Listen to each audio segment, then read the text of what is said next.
এটা আসলে মুজিবুর রহমান মঞ্জু বলেছেন যে ক্ষুব্ধতা মন্ত্রীর উপর।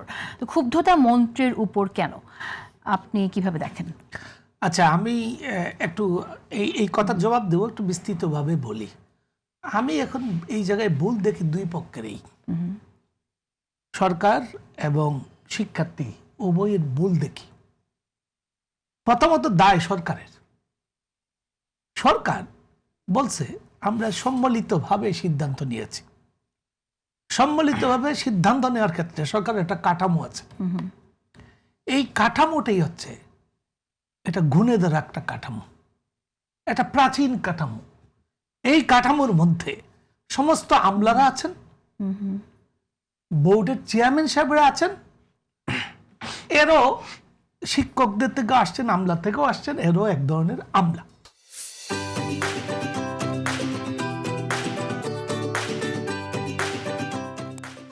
শিক্ষামন্ত্রী সকলের উপস্থিতিতে বৈঠক করেছেন।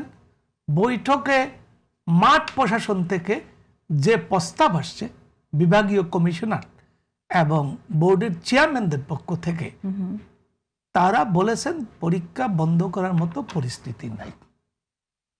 তারা সম্মিলিতভাবে সিদ্ধান্ত দিয়েছেন, মন্ত্রী সেটি কার্যকর করেছেন। কিন্তু মন্ত্রী আসলে আসল লোকদের সাথে কথা বলেন নাই।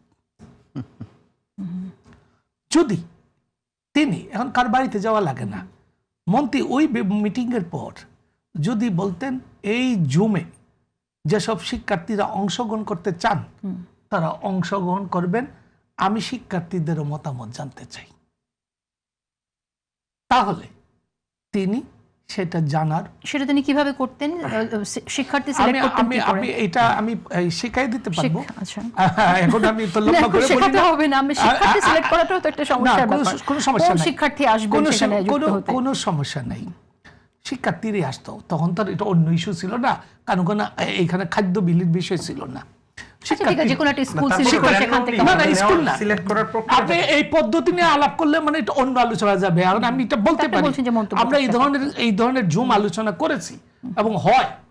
আপনি জনগণের সঙ্গে আপনি জানতে হবে তো, আপনি ধরেন উনি অন্য জায়গায় গেলেন না, ঢাকার 10টা কলেজের প্রতিনিধিকে ডেকে আনতে পারতেন, যে প্রিন্সিপাল থেকে ফোন করে বলতেন যে 5 জন করে ছাত্রদের সঙ্গে আমি কথা বলবো আপনার সঙ্গে। না, ওর পরীক্ষার আগে তো মন্ত্রণালয় এসে বৈঠক করবে না, ওনার সঙ্গে জুম মিটিং বা নানান ভাবে উনি, ভালো পরামর্শ, নানান ভাবে উনি তো যারা যাকে ফোনে বললেন যে ব্রয়লার চিকেন, তো শিক্ষার্থীর সাথে কথা বললেন, তাই না?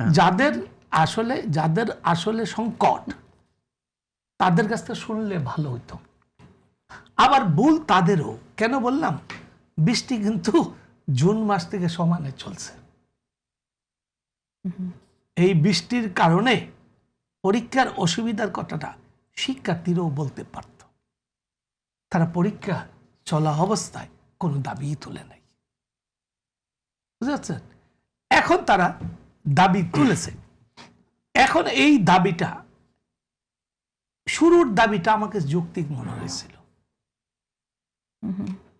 কিন্তু এই দাবির প্রক্রিয়াগুলো অনেক, এবং এর সঙ্গে এই যে আপনার যে আজকের আলোচ্য বিষয়, এর সঙ্গে অন্য কোনো রাজনীতি আছে কিনা এটাও ভাবনার বিষয়। এই জন্য যে মঞ্জু ভাই এখানে দীর্ঘ ছাত্র রাজনীতি করেছেন, গণরাজনীতি করেন, আন্দোলন সংগ্রামে নেতৃত্ব দিয়েছেন, একজন তাত্ত্বিক নেতা।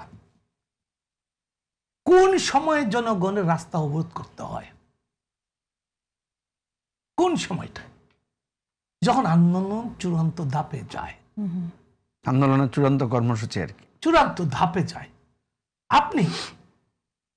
এবং এটাও কারণ আছে, জুলাইয়ের অভ্যুত্থানে কোন সময়? 16ই জুলাই, যখন আজকের এই দিনটায়, আজকে কত, 15 না 16? আজকে 16। আজকের এই দিনে ছাত্রলীগ আগামীকাল এই তারিখটা হবে যেদিন ছাত্রলীগ বিশ্ববিদ্যালয়ে হামলা করেছিল ছাত্রছাত্রীদের উপরে, তন্নি নামে যে সমাজসেবা সম্পাদক ডাকসু, হ্যাঁ, তার সেই ঐতিহাসিক ছবিটা এখনো আছে। তার পরের দিন আন্দোলন কিন্তু শুরু হয়েছিল অনেকদিন, তারপরের দিন ছাত্ররা তাও রাস্তা বন্ধ করে নাই। বাংলা ব্লক কর্মসূচি আসছে বহু পরে।